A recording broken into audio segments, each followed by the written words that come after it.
There are many causes of the Great Depression. Historians cannot agree on all of the causes. Here are some of the possible causes. In the 1930s, over 9,000 banks had failed. Some people had lost their life savings, and banks were concerned about their survival. This happened because people borrowed money to buy many new things that they could not afford, like automatic dishwashers, kitchen appliances, radios, and cars. Many were not able to pay back their loans. People bought things on installment plans. Installment plans were credit systems where small payments for items were made over time. Also, banks overprinted paper money to meet the public demand to buy stocks. The overproduction of food was also a cause of the Great Depression. Farmers in the USA started trading their working animals for machinery. This helped them grow more food. Farmers started producing too much wheat, meat, and other farm goods. Extra food drove prices down without increasing the demand. This left farmers poor, and many farmers had to sell their farms and move. Finally, the stock market crash of 1929 was one of the greatest causes of the Great Depression. By 1932, stocks were worth only about 20% of their value. The stock market crash led to a loss of jobs and increased unemployment.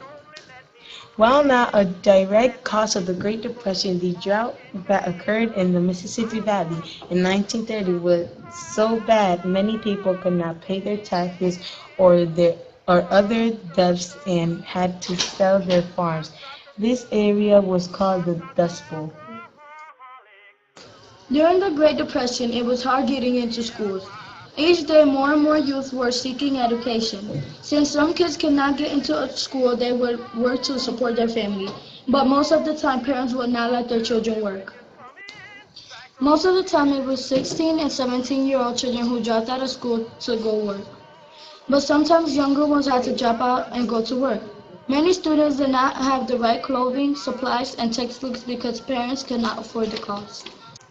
The price of school supplies ran from $1 for a pen to $3.85 for a pair of shoes. A third of a million children were out of school during the Great Depression.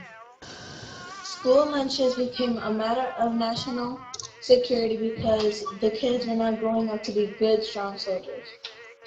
So because of that, the War Food Administration took over and created a national lunch program.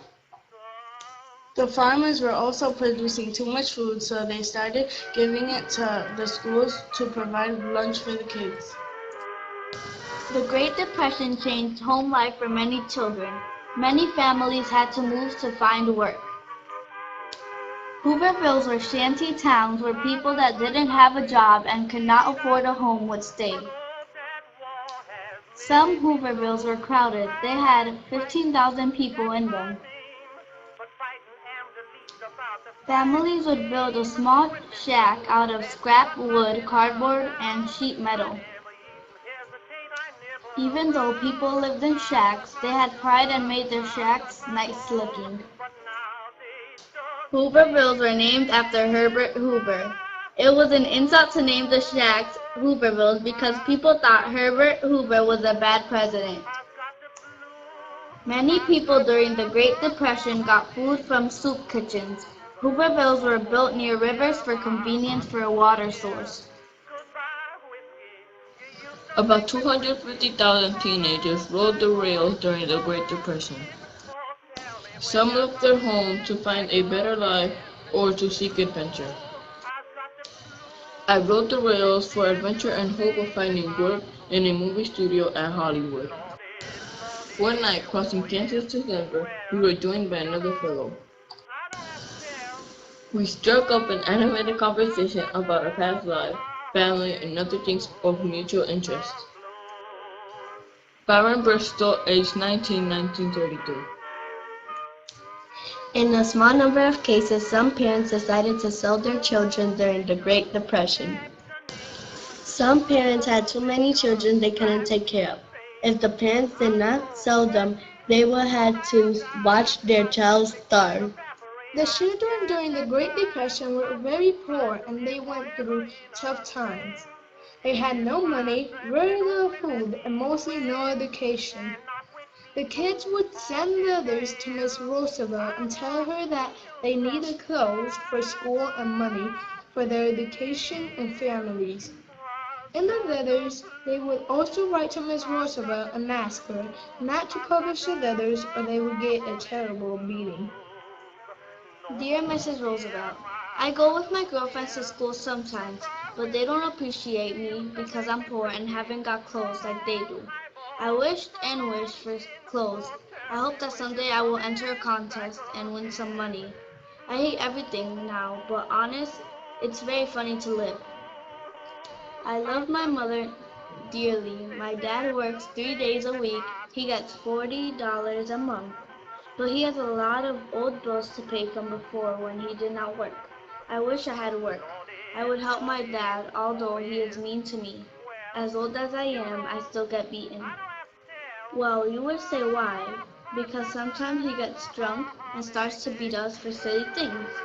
I'm sick and tired. Dad buys me some things once in a great while. For how long? I only have 3 dresses for school. I'm a 15-year-old in 8th grade. Don't show this letter to anybody, please. Life for children wasn't happy when the holidays came. The parents did not have money. Sometimes people didn't have anything to eat. The letter says that they didn't have clothes for school. You can tell that the author cared for her parents a lot because she ended the letter asking if Mrs. Roosevelt could give her a dress to her mother.